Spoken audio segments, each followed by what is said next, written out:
bem, pois é, ultrapassamos aí a metade do mês de janeiro e estamos seguindo firmes aí para o final do ano.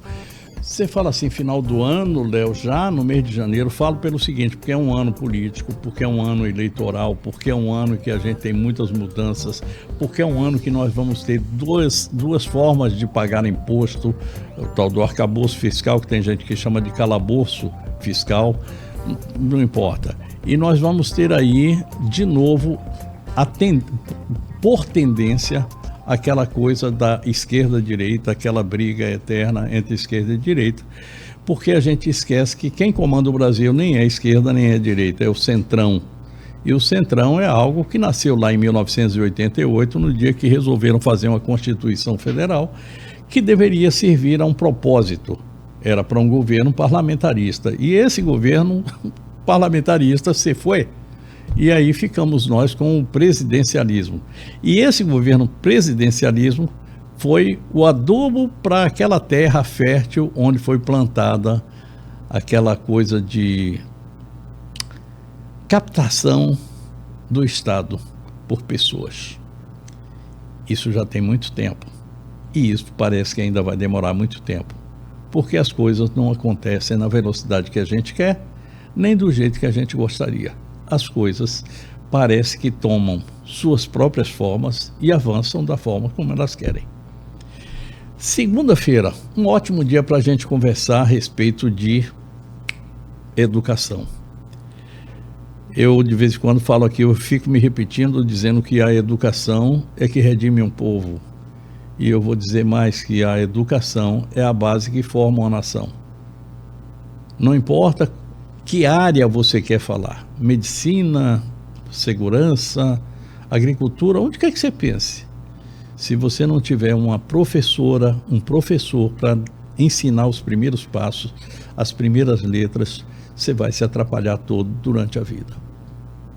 E eu tenho um carinho muito especial por uma professora, duas professoras. A primeira, a professora Lindaura, a primeira professora a gente nunca esquece.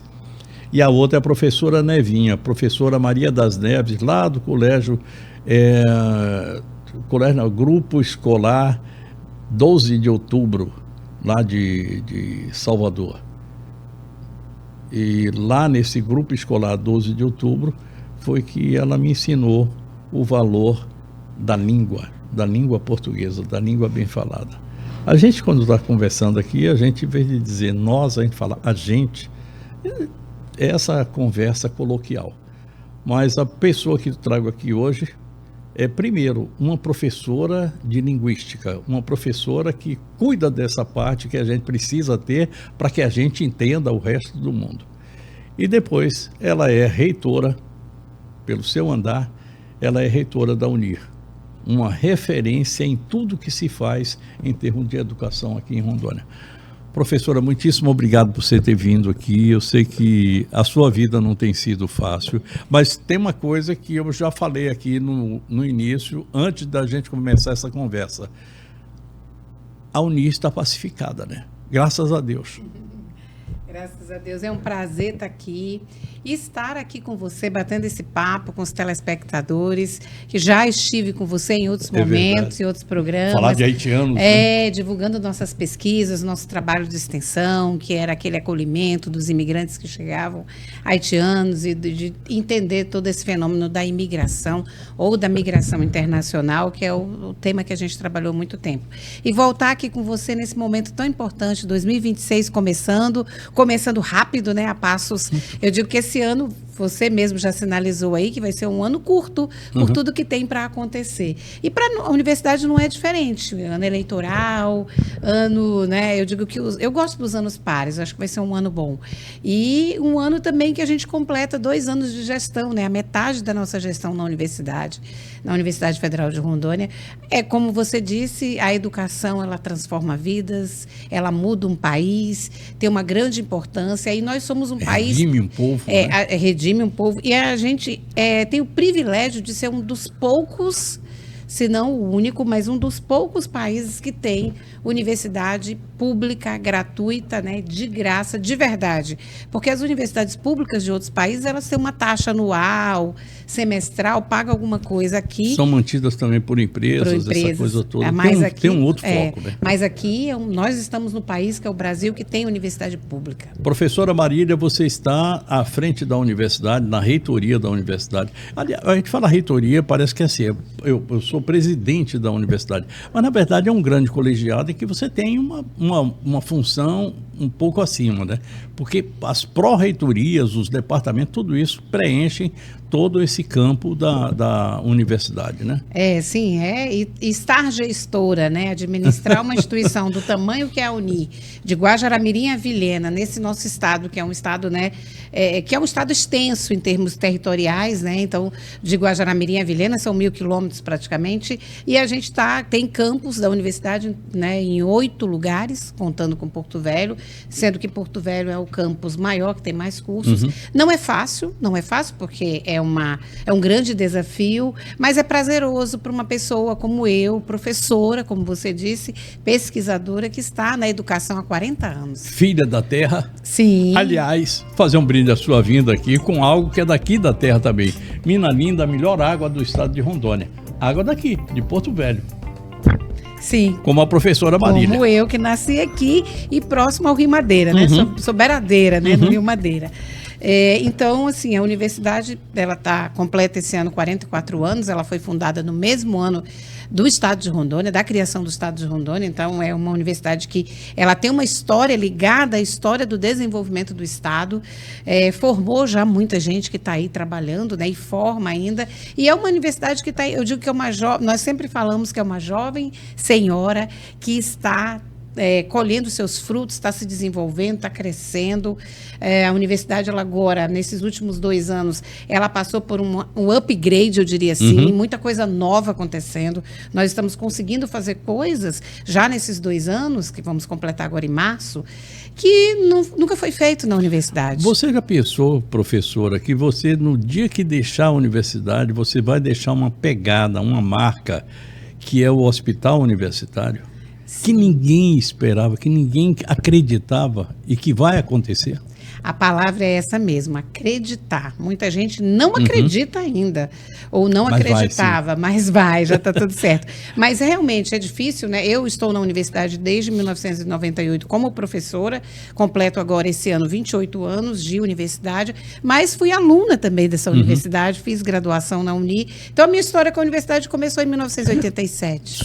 Sua formação é em letras. Em letras, mas a sua formação, os primeiros anos, foi também aqui em Porto Velho? Foi aqui em Porto Velho. Tudo aqui em Porto Velho. Eu só saí daqui para estudar, para fazer uma especialização, depois mestrado e doutorado, porque na época que eu fiz especialização, no começo dos anos 90, aqui não tinha nem essas especializações, não se trabalhava com EAD ainda, e eu fui fazer fora daqui. Então, especialização, mestrado e doutorado fora, mas toda minha história, desde a alfabetização... Quem foi a sua primeira professora? Você se lembra? A gente não esquece, a gente não esquece a professora Marlene, uma professora maravilhosa. E eu morava na Mineração Oriente Novo, nasci e fui para lá. Então, com 5 anos de idade, meu pai resolveu vir para Porto Velho, porque lá não tinha escola, ele queria que eu estudasse. E ainda antes da professora Marlene, que foi no SESI, eu frequentei quase um ano, uns 6 meses, mas, na verdade, a escolinha no Areal da Dona Chiquinha, que era uma mulher que ensinava em casa, que tinha palmatória, inclusive, para quem tinha dificuldade de aprender, e eu estudei lá. Nunca precisei da palmatória, mas estive lá, eu era mais novinha na época. As primeiras letras que eu aprendi foram minha mãe que ensinou.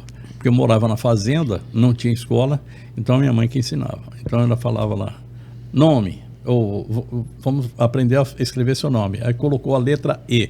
Meu nome é Léo, mas na verdade o nome original mesmo é Eulélio, com a letra E. Aí ela colocou... Essa é a letra do seu nome. Que letra é essa? Aí eu me lembro que eu era bem garoto, mas... Ela disse, mesmo. Essa a sua letra é. Fica mais e a minha mãe foi que me ensinou essas primeiras letras, e depois a professora Lindaura, que eu tenho assim um carinho, professora Armídia, foi quem me ensinou alguma coisa em termos de matemática, que para mim até hoje é uma temática ruim mesmo. Foi um desespero para fazer aquilo ali assim. Mas enfim, você estudou aqui, além da escola lá do Oriente Novo? Estudei no SESI, estudei numa escola também do bairro que eu morava, né, que era o Areal, Estudo e Trabalho, escola pública. Estudo e Trabalho. Estudo e Trabalho. Uhum. E depois, ainda tá existe até hoje, né, ali na É. rua, acho que é Alexandre Isso, Guimarães. Alexandre Guimarães. E depois fui para o Colégio Auxiliadora. Uhum. Consegui uma bolsa lá, minha mãe conseguiu, meu pai era pedreiro. E aí fui estudar no Colégio Auxiliadora, fiz até o 3º ano colegial, como a gente falava na época, né? E depois entrei na universidade logo em seguida. Logo depois, Sim, universidade. terminei o 3º ano, fui para a universidade. O que te levou para a área de linguística, de línguas de uma forma geral? Bom, eu sempre gostei de ler, né? Então eu queria ir para as áreas das artes, da literatura, e fui para estudar letras, né? Escolhi letras como um curso para ser professora, que eu queria ser professora. E aí depois, num primeiro momento, eu estudei literatura, né? Tanto é que meu mestrado foi em letras, mas foi na área de literatura, estudei Machado de Assis, os contos. Depois eu me encantei pela linguística, sobretudo com a questão da análise de discurso, semiótica. O meu orientador de doutorado, inclusive, é um semioticista, semiótica francesa, então já ministrei aulas em curso de jornalismo, de semiótica, então é essa área que eu gosto. Semiótica é a nossa base, né? O olhar com olhar diferenciado. É basicamente isso aí. Isso, assim, que é um né? pouquinho da análise do discurso também. Que é a análise do discurso. Nem tudo que está ali é o que parece, né? Tem algo Aliás, sempre por essa é a trás. análise da vida, né? Nem tudo é aquilo que parece, né? Exatamente. Nem tudo que reluz é ouro. Professora, a UNIR hoje é uma referência em termos de ensino. Apesar de sermos nós aqui um estado, todo ele preenchido com faculdades, universidades e tal, mas a UNIR continua sendo a alma mater de tudo aquilo que ocorreu até agora, né? Sim, até porque é a única universidade pública do estado de Rondônia, né? Aqui em Rondônia a gente não tem universidade estadual, nunca teve, né? Tivemos um sonho lá com o Mauro Nazif, há algum tempo atrás. E só a única federal, a gente tem estados que tem 11 federais, como Minas Gerais, por exemplo. Mas aqui, né, por uma questão mesmo política de estado, vamos dizer assim, tem uma única universidade pública. Mas com campus 3, né? Não, Guajará-Mirim, 8. Guajará-Mirim, Porto Velho, eu esqueci. Ariquemes, Ji-Paraná, Presidente Médici, Cacoal, Rolim de Moura e Vilhena. São 8. Eu esqueci de Guajará. Passei lá essa semana, inclusive. Guajará-Mirim. Podia ter me lembrado dela, mas esqueci. Aí ia falando de 5, não, eu acho que é mais, é bem mais. São 8 no total. Sim, são 8. E todas administradas assim, uma pró-reitoria lá e a reitora por aqui. Não temos. A gestão da universidade ela é diferente dos institutos federais, ela é centralizada na gestão superior, né, que é reitora, no nosso caso aqui, né, que é uma reitora, vice-reitor, pró-reitores, que são cargos indicados pela reitoria, né, é como se fossem os secretários de Estado, e aí cada campus tem um diretor, né, campus e as nossas agora faculdades, que agora a gente mudou, eram núcleos aqui em Porto Velho, núcleo de saúde, núcleo de ciências humanas, sociais aplicadas, ciências da terra, mas agora a gente mudou para faculdade. Então agora vamos ter 6 faculdades em Porto Velho e os nossos 7 diretores de campus. Eu peguei aqui eu trouxe aqui um material que o Sandro, obrigado Sandro, está aqui conosco, é o assessor de comunicação da universidade, parabéns, grande escolha, e que trouxe aqui para nós aqui assim aquilo que a gente chamava antigamente de pesca, né? Uma cola. A universidade tem números aqui que são bastante interessantes, né? Sim. Eu queria te passar aí aquilo que... Hoje a universidade, assim, é importante salientar que nesses últimos 2 anos, como eu disse, já do início da nossa gestão em 2024 para cá, nós demos um salto, por exemplo, em número de servidores, né? A universidade sempre, a gente tem dentro dos servidores, a gente tem os servidores docentes e a carreira docente do magistério superior, que são os docentes, e o técnico administrativo. Que é muito maior. Na verdade, 1.300? Não, 1.300, quase 1.400 servidores ao todo. Ao todo. Né, e 800, cerca de 820, cerca de 820 docentes e o restante são servidores técnicos, quase, acho que já chega a 500.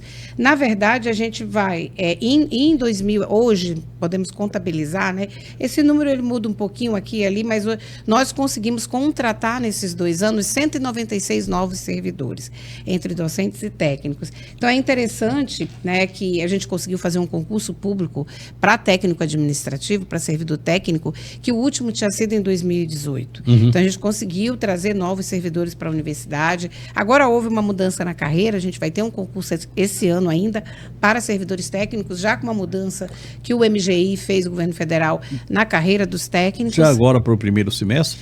Não temos ainda certeza, porque estamos esperando a disponibilização das vagas, mas acredito que sim, ainda nesse primeiro semestre. E agora, no primeiro semestre, nos próximos dias, vamos lançar um edital para docentes de cerca de 50 vagas para docentes da universidade. Nós hoje temos quantos doutores, mestres e doutores são os formadores de professores, né? Na verdade, mestres e doutores são formadores dos novos professores da universidade, daqueles que podem ensinar, que podem e devem ensinar na universidade. Quanto nós temos hoje? Hoje nós temos servidores docentes com doutorado 688. É um número bom hoje já. 688. Tivemos bem abaixo disso há algum tempo. Sim, com certeza. Né? De 1.345, em torno de 1.350 servidores ao todo, 688 com doutorado, é um número muito bom, né?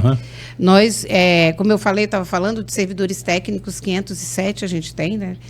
Os nossos servidores técnicos também estão fazendo mestrado e doutorado, poucos ainda não têm mestrado, os que não têm já começaram a fazer, até porque a gente tem uma política de qualificação dos nossos servidores, né?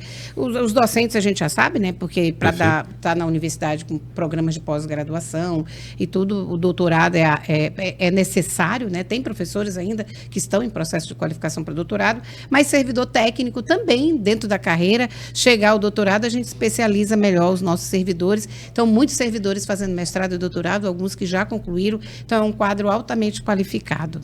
Isso é que é muito bom. Eu vou fechar esse primeiro bloco aqui, professora, e eu vou lhe chamar de professora, doutora, de vez em quando muda uma coisa, mas o respeito é o mesmo. Eu estou conversando com a doutora Marília, doutora professora Marília Lima Catan... Não. Quer falar o meu sobrenome? Cotinguiba. Cotinguiba. Cotinguiba. Eu uso mais Pimentel porque é mais fácil. É mais fácil. Marília Pimentel Cotinguiba, que tem uma relação lá com a Bahia, relação espiritual e isso matrimonial. Mesmo, matrimonial. Bahia, segundo o estado. Eu vou fechar esse bloco aqui, vou trazer aqui o Dr. Baldez, médico, que conta nesse comercial aqui um pouco da história desses 29 anos do Hospital de Olhos Veloso. A gente está falando de escolas. O Hospital de Olhos Veloso é também uma escola de medicina através da Clínica Sol, que dá uma extensão nessa área de medicina. Vamos lá. Eu sou filho do Hospital de Olhos Veloso, então quando eu venho para esse hospital, eu me sinto em casa. Quando eu terminei minha residência, eu fui para Curitiba fazer meu fellow. Os equipamentos que a gente via lá no Hospital de Curitiba, a gente tinha todos aqui no nosso hospital. Nós aqui sempre tivemos alinhados com a tecnologia do que tem de melhor no mundo. Na terça-feira, 2 dias antes de começar a minha formatura, meu pai passou mal. E naquela hora eu estava com medo de perder meu pai. E a médica que nos atendeu, ela foi assim, de uma delicadeza, de um profissionalismo, que naquele dia eu fiz uma promessa com Deus. Não vou admitir um tratamento diferente desse que essa doutora teve comigo em relação aos meus pacientes. Isso para mim reforçou mais esse comprometimento. Eu estou no segundo bloco do nosso programa de hoje, conversando com a professora doutora Marília Lima Pimentel Cotinguiba. Mas vamos ficar no Pimentel mesmo, né? Pimentel é o nome, mas Porto Velho tem uma ligação com o velho do Porto, que é o velho Pimentel, aquela história que a gente conhece aí, que não sabe exatamente até onde aquilo é verdadeiro, até onde aquilo ali é sonho, mas enfim, tem um velho do Porto lá que seria o velho Pimentel.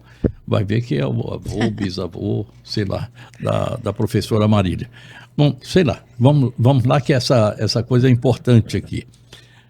Durante 2 anos, você se preparou ou foi aquela história de chegar, entrar na universidade e dizer assim, bom, eu tenho um plano, mas eu tenho alguma coisa que eu vou ter que colocar a mais aqui. Segue aquilo que foi previsto, aquilo que você tinha na cabeça, ou as demandas vão determinando o caminho que tomar? Para a gente falar em linguagem bem popular, a carruagem vai arrumando as abóboras em cima. Como é que foi? É bem interessante essa imagem. Bom, a gente entrou sim com um plano de gestão. Esse plano, ele está sendo, né, a gente está conseguindo, né, colocar em prática, executar esse plano. Precisa de um planejamento, mas eu ia usar uma outra imagem que também a gente tem que trocar o pneu do carro com ele andando. Isso acontece. Até porque a universidade, ela tem instalações antigas, né, sobre a questão da infraestrutura. A gente via, né, eu já tinha, porque para estar mais de 25 anos na universidade, quando eu entrei com 26 anos já de universidade, a gente já tem uma visão do que é a Uni. Já ocupei outros cargos de gestão, chefia de departamento, coordenação de curso, pró-reitor, então eu já tinha uma visão do que a universidade precisava. Mas tem algumas coisas que você tem que apagar fogo e resolver naquele momento, porque a gente trabalha numa dinâmica com pessoas, com toda uma comunidade externa, mais de 9.000 alunos, mais de, como eu disse, 1.400 servidores, então... 1.400 cabeças pensando diferente. Terceirizados, empresas. Então, realmente, a universidade, ela acontece no seu dia a dia, tem coisa nova que acontece. E outra coisa é que é um ambiente propício ou talvez essencial para a discussão de ideias, né? Com certeza, é um lugar aberto para ideias. Bom, então, nesses 2 anos, nós conseguimos fazer a Uni Digital. Desses 2 anos, foi a época que a universidade teve mais emendas parlamentares. O volume de emendas parlamentares foi maior do que todos os anos. Então, a universidade se aproximou dos seus parlamentares federais. Estamos falando de parlamentares federais. Federais, exatamente. Mas nos aproximamos do poder público municipal, estadual e federal. Então, houve uma articulação com outras instituições, como o SEBRAE e outras instituições. A gente fez esse trabalho de mostrar que a Uni está a serviço da sociedade, está a serviço da comunidade e que é na universidade que se produz pesquisa e que se produz soluções para o agronegócio, para o pequeno agricultor, para a indústria, para o comércio, para os serviços. A universidade, ela forma pessoas para isso, para esse locus. E ela tem soluções por meio de pesquisas para isso. Então, esse mostrar a Uni, levar a Uni para além dos muros. Para isso, a gente precisava também resolver alguns gargalos. Fizemos um investimento na Uni Digital. O que é essa Uni Digital? Um novo data center para a universidade, porque a universidade ela tem os seus dados que ela precisa guardar. Também nós criamos sistemas novos, como o sistema de gerenciamento de frotas, como digitalização dos nossos acervos, porque a gente tem muito documento ocupando muitos espaços e há uma legislação que a gente precisa digitalizar esses acervos, colocar disponível para quem precisa. Segurança, né? Segurança também. Novo sistema de ordem de serviço, um sistema de progressão docente que nunca teve, e também fizemos investimentos em energia solar, porque a gente sabe que a nossa conta de energia da universidade inteira, ela bate ali cerca de 5 milhões ano. Esse valor é um valor muito alto, e a gente pode investir, se a gente não usar isso para conta de energia, em reverter em bolsa, em pesquisa, em extensão, permanência dos nossos alunos. Que, aliás, essa é a parte mais importante. Mais importante.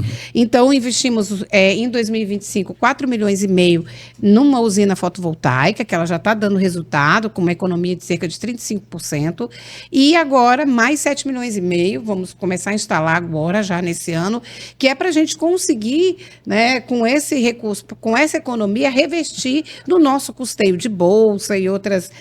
Também conseguimos, Léo, e é bom que as pessoas saibam, editais inéditos de investimento de pesquisa, extensão. A gente criou o cartão pesquisador com editais de que o pesquisador ele recebe aquele cartão com aquele valor que ele foi contemplado para ele comprar insumos para os seus laboratórios, para a sua pesquisa.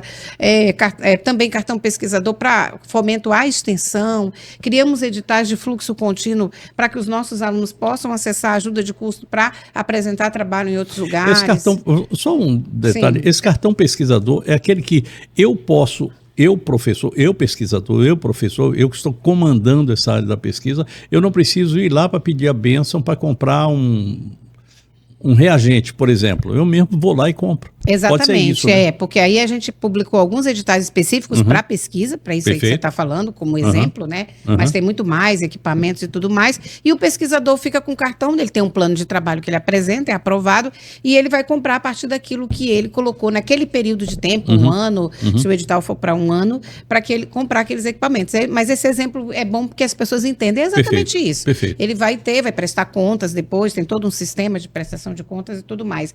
Fizemos uma coisa bem legal também, algumas instituições já estão fazendo aqui e fora. Aquele sistema que antes chamava de Impés, que agora é o Hub, nós contratamos para 1.400 servidores. Hoje, os nossos servidores podem ir para a sua academia sem pagar nada. A universidade investiu 1 milhão ao ano, está investindo 1 milhão por ano para pagar a academia, pilates e outros serviços nessa área para o servidor. O servidor cuidar da saúde. Pessoas bem cuidadas, com saúde, trabalham melhor. Né? Então, é um investimento nas pessoas. A gente criou esse lema: unir mais pessoas, unir mais saúde, unir mais esporte. Fizemos a nossa primeira corrida por trilha dentro da Uni. Isso vai virar uma tradição. Hoje o pessoal está muito na moda correr, né? Essa coisa de cuidar do corpo. Junto, em parceria com a Federação de Ciclismo, fizemos também uma corrida ciclística. O último, porque o ciclismo ele tem durante um ano, ele tem as suas corridas, né? Que ele faz no calendário. Então, a última do ano foi realizada aqui do centro para o campus, né? E, enfim, a gente está inovando, fazendo essa parceria. Né? Daqui até lá. Exatamente, quase 10 quilômetros, 9 quilômetros e Não, meio, e com mais uma ou menos. subida firme, né? E aí estamos ampliando, temos as entregas para esse ano, e aí vamos falar dessas entregas para esse ano. Esse ano nós vamos finalmente entregar obras que estavam, algumas há mais de 10 anos, paradas. Na universidade. Estamos falando de um restaurante universitário de Rolim de Moura, porque o de Porto Velho também estava parado. Nós inauguramos na nossa gestão, ele está em funcionamento. Rolim de Moura, que tem cursos integrais, como agronomia, medicina veterinária, uma clínica veterinária, que já foi concluída agora na gestão e está sendo equipada e já começou a funcionar, pelo menos com os laboratórios, ainda não está atendendo, né, para externo, mas vai atender assim que os equipamentos chegarem. Vamos então, estamos retomando a obra do Restaurante Universitário de Rolim de Moura, o nosso Teatro Universitário aqui em Porto Velho, uma obra há mais de 12 anos parada, e se você entrar lá, é um teatro grande, bonito, que vai ser mais um equipamento de cultura aqui na cidade, em Porto Velho, né? E que vai funcionar lá vai mesmo. Funcionar no campus, lá no né? campus, A gente tem curso de teatro, música, artes visuais, mas ele vai ser um teatro para a sociedade. Professor, o que vai acontecer com aquela unidade que está ali no centro da cidade, ali perto do prédio do Palácio, antigo prédio do Palácio? O que vai acontecer com aquilo ali? Porque é um prédio bonito, mas é pequeno para qualquer instalação que se queira fazer e já, não sei, já passou o tempo dele, né? É um prédio histórico, né, que é da universidade. Hoje, inclusive, isso também foi uma conquista, porque aquele prédio estava sendo usado pela universidade há muitos anos, mas não estava ainda incorporado ao patrimônio da universidade. A gente, enfim, conseguiu regularizar a documentação dele. Hoje ele está em nome da Uni, isso o ano passado. Exatamente. E é um prédio histórico, que, né, do início do século XX e tudo mais. E hoje ele funciona em algumas áreas administrativas, tem a parte de música lá, que tem a sala do piano, mas o nosso projeto é transformar aquele espaço num centro cultural. Que legal. Merece ter um centro cultural ali. É claro que isso... Aliás, a gente numa vai área precisar, muito interessante. A gente vai precisar de uma reforma. Esse é um legado também que eu gostaria de deixar, que é transformar aquilo lá. Eu estudei ali, as salas de aula eram lá. Aquele lugar é um lugar histórico, bonito. Ele está precisando de uma reforma, a gente tem feito pequenas reformas, mas ele precisa de uma reforma maior. Aquela escadaria tem história. Tem história. Tem muita história. A escadaria tem muita história. Então, como eu disse, nós vamos entregar o teatro, um prédio novo para enfermagem, que também é uma obra parada. Rolim de Moura, uma reforma na fazenda experimental, que a gente tem uma fazenda experimental lá. Enfim, uma obra também em Ariquemes. E o nosso hospital universitário. Pois é. Vamos falar a respeito dele ou vamos deixar ele para a parte final? Podemos deixar para o final, professora, sem problema nenhum. A primeira coisa que é o seguinte, a formação, a construção desse hospital, A execução desse plano, desse planejamento, desse sonho, é algo que, primeiro, depende de vontade política, depende de recursos, coisas que o Brasil não tem, que a universidade vive à míngua há muitos anos, mas tem uma outra coisa que é janela de oportunidade. Me explica como é que foi tudo isso aí, porque eu acho que teve essas 3 conjunções de forças acontecendo para que ele finalmente ocorresse. O hospital vai ficar aqui onde funcionava o antigo Hospital das Clínicas, aqui na rua João Goulart. É isso mesmo, né? João Goulart. João Goulart. E no dia 20, agora, daqui a 5 dias, semana que vem, ele começa a atender. E ali, salvo engano, eram 50 leitos. Mas aí tem uma outra novidade, que é essa história. Vamos falar primeiro de como é que foi esse sonho, como é que foi chegar até aí. Porque ninguém acreditava. Diga a você, professora, que eu não... Eu dizia assim, isso aí é sonho que não vai acontecer. Isso nunca vai acontecer. O hospital municipal não é necessidade. O que existe de necessidade são agentes de saúde e tal. Não sei o que. Eu sempre fui crítico, mas de repente, acontece. Inclusive é bom entender o que é um hospital universitário, o que ele representa dentro de uma cidade, né, e de uma capital como a nossa, né? Um hospital universitário, também chamado de hospital escola, se você pensar, hoje, muita gente em Rondônia, você está aqui em Porto Velho há muito tempo, você sabe que por muito tempo tem a tal do DFD, as pessoas que vão para outro estado para se tratar. Quantas pessoas não dizem, vou para Goiânia, tem um hospital das clínicas lá, vou para Manaus, vou para Belém, o Hospital das Clínicas em Goiânia é um hospital universitário. O hospital universitário é referência. Veja o Hospital das Clínicas da USP, lá em Ribeirão Preto, por exemplo, em São Paulo, da Universidade de São Paulo, da Unifesp. Hospital das Clínicas em Salvador. Em Salvador, sim, o curso de medicina, um dos mais antigos. Eles brigam para dizer que é o mais antigo do Brasil, mas tem umas brigas aí. Tem Pernambuco também. Pernambuco. Mas é dizer que o hospital universitário, ele é também um centro, ele é um hospital escola, porque é o lugar, é o locus onde os alunos vão para fazer suas práticas, não só do curso de medicina, mas dos cursos, todos os cursos na área de saúde, mas também é um centro de pesquisa. É um centro de pesquisa que se desenvolve, a gente sabe que muitas doenças, aí a gente está vendo vários remédios e várias doenças que têm já uma cura, que não tinha antes. Então, isso tudo sai dos centros de pesquisa, que são as universidades e, no caso da área de saúde, os hospitais universitários. E também, o hospital universitário, ele atende a população 100% SUS, gratuito, com profissionais altamente qualificados, que são médicos, enfermeiros, biomédicos, enfim, todos da área de saúde que atendem a população e também ensinam os nossos alunos.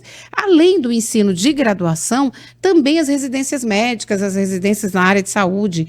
Hoje a gente tem um problema de fixar médicos no estado de Rondônia. Perfeito. Por quê? Porque não é atrativo, a gente tem poucas residências médicas e de saúde aqui em Rondônia, aqui em Porto Velho. Muitas vezes não é atrativo também a questão do salário, enfim, ir para uma localidade menor. Então, a ideia é a gente ter mais residência. A gente não tem como ter residência se a gente não tem um hospital universitário. Então, durante esses 25 anos de curso de medicina, 30 anos do curso de enfermagem na universidade, a gente nem conseguiu expandir os nossos cursos na área de saúde. A gente não saiu de 40 vagas do curso de medicina. Tem faculdade particular que oferece 100, 150 vagas no ano. Por que a universidade pública não oferece mais de 40? Porque como é que eu vou oferecer? Eu vou levar esses alunos para onde, se eu não tenho um hospital? Então, tem toda essa questão da importância que é um hospital para uma cidade. E aí nós vamos contar depois a história de como que a gente fez para conseguir, então, viabilizar e ter esse hospital universitário. Eu vou fechar esse bloco, vou chamar o Lá Telecom e a gente vai encerrar o programa. São 15 minutos, dá para a gente conversar um bocado. A gente vai contar como é que foi essa história. Porque essa é uma história que vai ficar aqui nos registros do estado de Rondônia. Como é que a gente conseguiu esse hospital? Essa é uma parte bonita e eu fico assim muito feliz, eu me sinto assim honrado, gratificado de estar aqui no momento em que essa coisa ocorre. Eu sou hoje um destemido pioneiro, eu estou aqui desde 90, então muita coisa que aconteceu, principalmente nessa área de medicina, eu acompanhei assim com muito cuidado, vendo cada coisa, cada momento que a gente estava e torcendo para que a gente chegasse a muito mais. E hoje nós somos referências em saúde. E essas referências em saúde, elas estão em hospitais daqui, no Hospital do Amor, que veio para aqui com uma bênção que ninguém esperava, e em tudo aquilo que vai ocorrer a partir de agora. Eu vou falar de Olá Telecom e a gente volta para mais uma conversa, mais uma rodada de conversa aqui no terceiro bloco. Vamos lá. Conheça a Olá Telecom, o seu provedor de internet de fibra ótica, com frota de veículos bem equipados e profissionais treinados, tanto na área de campo quanto na área de suporte. A Olá Telecom garante que você esteja sempre conectado, seja para o trabalho, estudo ou lazer. Com a nossa tecnologia de ponta, oferecemos a você a internet mais rápida e confiável de Rondônia. Estamos comprometidos com a sua satisfação. Olá Telecom, conectando você ao mundo. Estamos de volta, estou no terceiro e último bloco do nosso programa de hoje. Um programa um pouco mais extenso, esses blocos vão ficando maiores, porque eu não gosto de ficar interrompendo muito. E principalmente quando eu estou tratando de um assunto tão importante como é a educação. Professora Marília Lima Pimentel, para que você não esqueça, é minha convidada de hoje.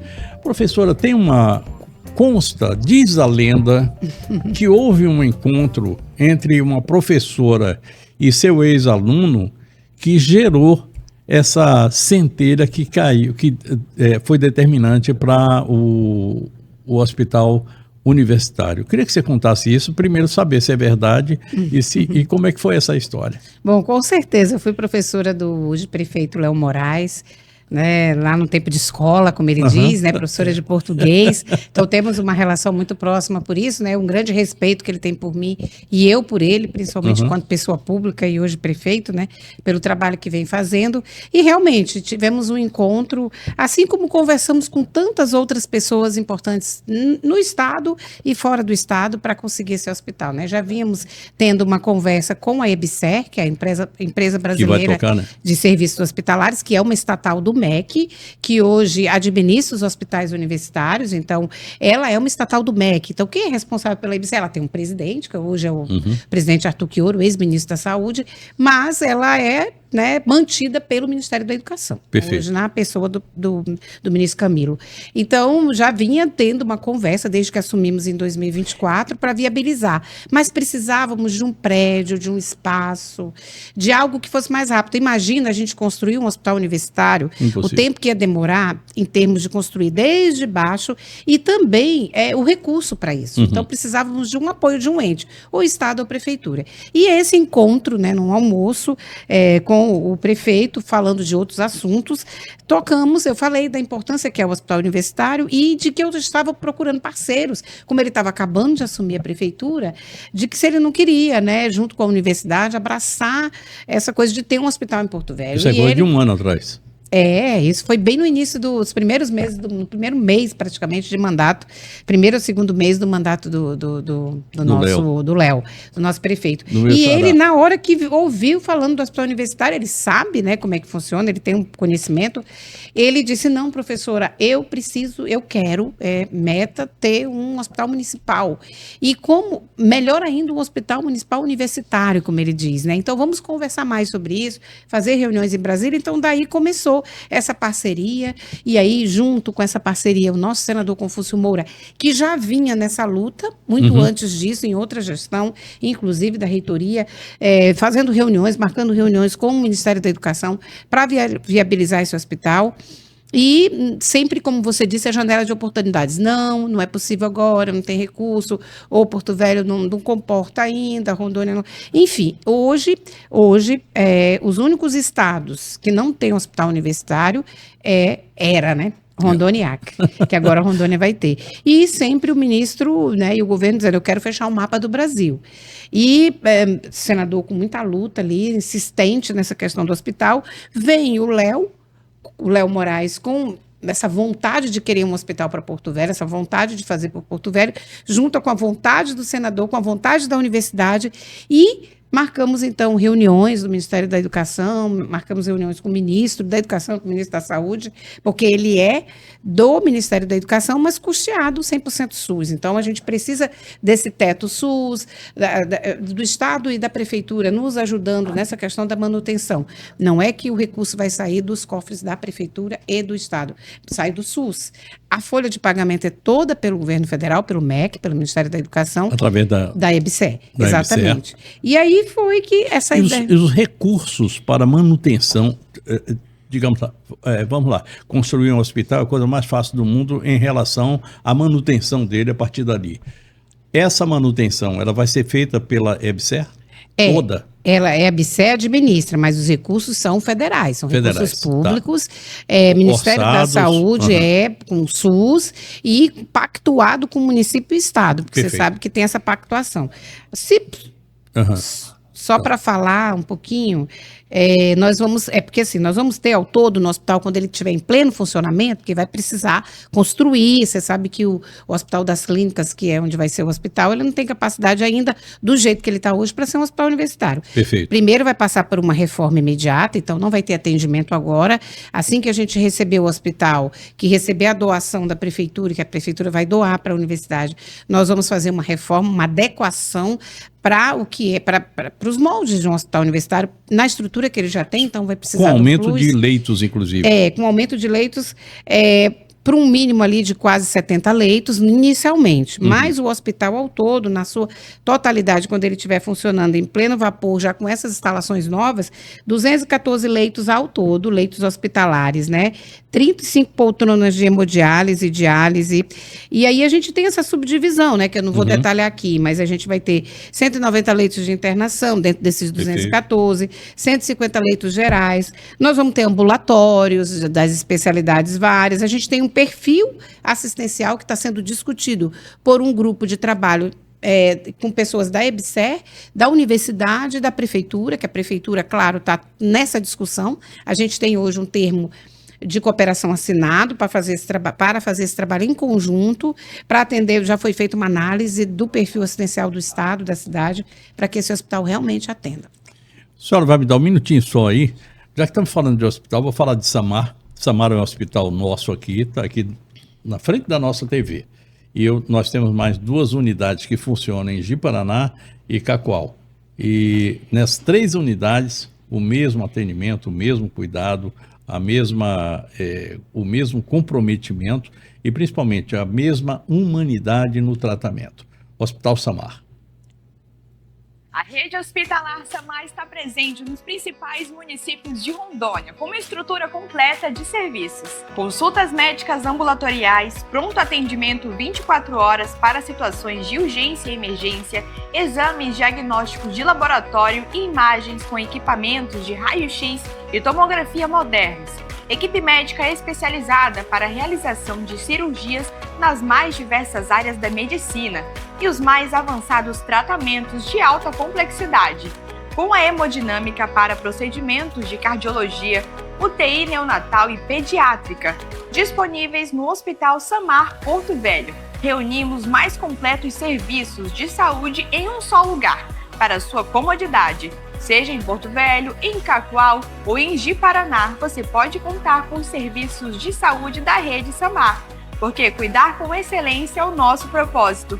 Para mais informações sobre atendimentos a convênios e particulares, entre em contato através do canal de atendimento 0800 033 0393 ou em uma de nossas unidades Samar.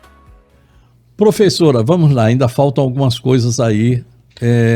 Bom, a primeira coisa é o seguinte, eu queria dizer para vocês que um dia, quando essa história do Hospital Universitário de Porto Velho for contada, essa história do almoço, que aliás não foi um almoço, não foi lá no celeiro, nem no... Tem uma razão de ser, né? É o almoço de trabalho, né? Com certeza. Com certeza, são histórias que ficam, né? São. Mas assim, só para dizer... Vai escrever um livro sobre isso, professor? Não sei, quem sabe, né? Quem sabe. Com certeza. E então, como eu disse, o hospital ele vai ter salas para cardiologia, oftalmologia, ginecologia, todas as especialidades, neurologia, pneumologia e várias outras especialidades. Mas essas novidades serão contadas no tempo certo. Está sendo feito esse estudo, mas é importante saber então que nós vamos ter, na sua totalidade, quando ele estiver em pleno funcionamento, 214 leitos. Nós temos o sistema de saúde no Brasil, ele é tripartite. Você tem uma parte que é lá do Ministério da Saúde, você tem outra parte que é do governo, do estado, e a outra do município. Os municípios normalmente entram com a menor parte de financiamento, recebem a menor quantidade de recursos e, na verdade, tem o maior trabalho, porque trabalha com toda a população. Nós temos a partir daí os outros hospitais. O hospital universitário, ele vai ter a EBSER. A EBSER que vai funcionar, quer dizer, o recurso original lá do Ministério da Saúde vai estar com eles e o restante vai estar aqui com o Estado e com a universidade. Conta aí pra gente como é que é isso, essa divisão de dinheiro. Não, na verdade, não vai haver um aporte especificamente do município e do Estado e nem da universidade. O hospital, ele é todo mantido, custeado, folha de pagamento, por exemplo, de todos os profissionais, pelo Ministério da Educação. Então, a contratação dos médicos, enfermeiros, biomédicos, acontece pela EBSER, é empregado público, parecido com os da Caixa Econômica, Banco do Brasil. Então, tem concurso público, eles entram. Então, a folha de pagamento, esse recurso de manutenção de pessoal, empresa terceirizada, tudo mais, é Governo Federal, Ministério da Educação, a EBSER administra, mas o recurso vem de lá. E a parte do SUS é Ministério da Saúde pactuado com o Estado e município. Mas em termos de orçamento do município e do Estado não vai entrar. Ele vai entrar pelo teto do SUS ali, né? Que o Estado e o município têm essa pactuação do Ministério da Saúde com o Estado e município. Professora, eu vou fechar a porta do hospital aqui, vamos falar um pouquinho. Infelizmente é pouco tempo e o assunto é enorme, que é pesquisa e extensão. Queria que você se dedicasse um pouco do seu tempo aí e do seu conhecimento para falar a respeito desse assunto, que eu acho que é a parte mais nobre, a parte que é mais... aquela maior de dentro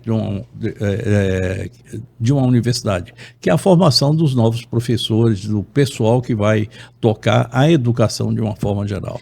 Antes de falar de pesquisa, extensão e ensino propriamente dito, eu quero fazer um convite, né? Nessa semana a gente está encerrando, né? Hoje é segunda-feira, mas nessa semana que nós estamos começando agora, a gente encerra no dia 21 especificamente as inscrições para o nosso processo seletivo de 2026, para os novos alunos que querem ingressar na universidade. Esse processo seletivo é pela nota do Enem. Perfeito. Então nós estamos oferecendo aí um pouco mais, 3.000 vagas, com cursos novos, inclusive na universidade. Nós temos o curso de Direito em Ariquemes, que aliás está bem procurado, né? Bastante procura. Para variar. O curso de Letras em Inglês em Ariquemes, tecnólogo em Gestão Informática, né? Gestão de Informação em Cacoal, tecnólogo em Gestão Comercial e Aquicultura em Presidente Médici, Engenharia Civil em Ji-Paraná. Então, e Turismo EAD, que aí qualquer pessoa pode se inscrever. Então, estamos com esses cursos novos e além de todos os nossos cursos da universidade, né, com ações afirmativas, edital de ações afirmativas, edital de ampla concorrência e cotas. Então, até o dia 21 você ainda tem a chance de se inscrever e entrar na universidade. Faço esse convite para você que ainda está indeciso qual curso fazer, dá uma olhada lá na página da universidade, procura o curso, manda a sua dúvida lá, a gente tem lá o nosso Sou Unir, que responde essas dúvidas. Então, venha estudar na Universidade Federal de Rondônia, porque aqui a gente produz pesquisa, a gente produz ensino e a gente faz extensão. A extensão é essa devolução que a gente, enquanto universidade, o que é investido por meio dos impostos que cada cidadão paga para a universidade pública existir, a extensão são esses projetos que envolvem a comunidade, que devolvem para a comunidade esse trabalho, né, alguma prestação de serviço, alguma atividade de extensão. A pesquisa é o atendimento à demanda da população, exatamente. A pesquisa ela tem uma importância muito grande. Eu poderia citar vários projetos de pesquisa, como a universidade está. Hoje a gente discute muito, por exemplo, a questão do clima.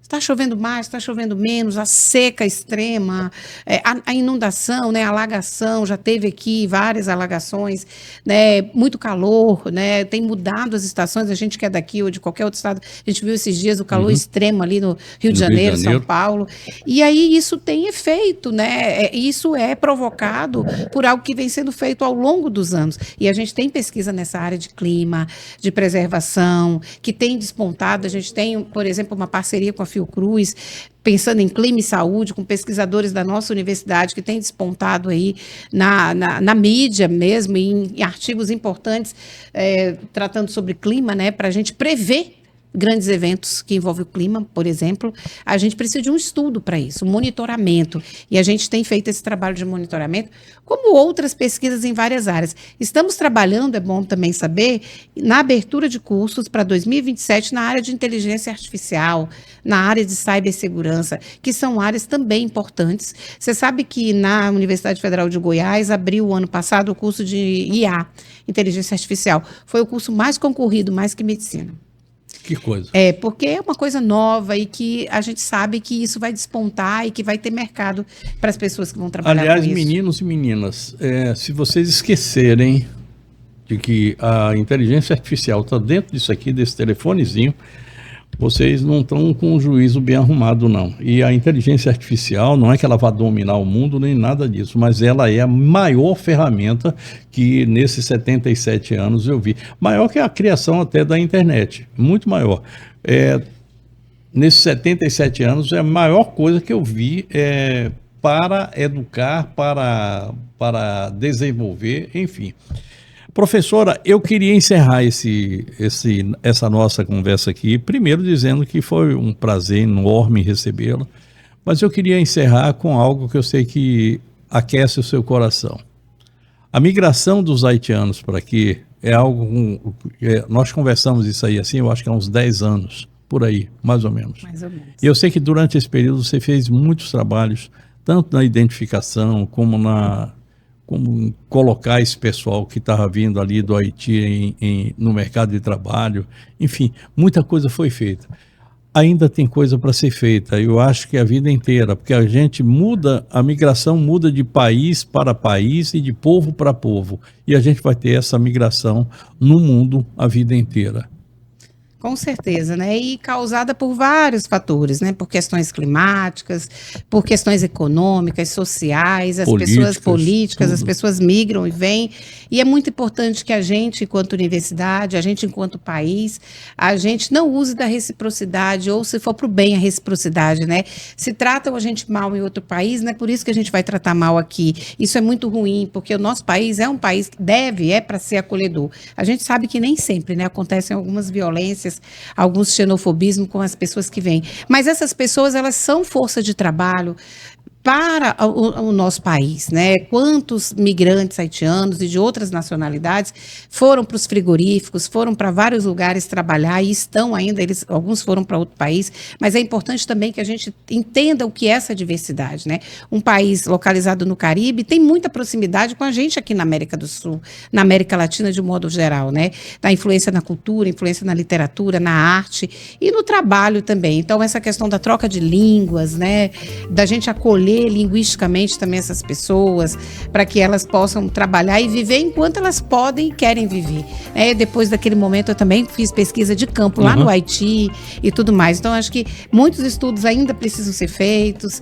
Eu acho que é importante a gente ter essa visão de que você veio da Bahia, por exemplo, e veio para cá e foi acolhido aqui e está aqui. Então as pessoas, elas migram internamente ou externamente. Quantos brasileiros? Hoje a gente tem mais brasileiros fora do Brasil do que estrangeiros no Brasil. O que me dá dó é saber que nós temos boa parte desses brasileiros que são bons cérebros que a gente deixou por falta de recursos que trabalhassem aqui, por exemplo, na pesquisa. Exatamente. É uma pena, é uma pena.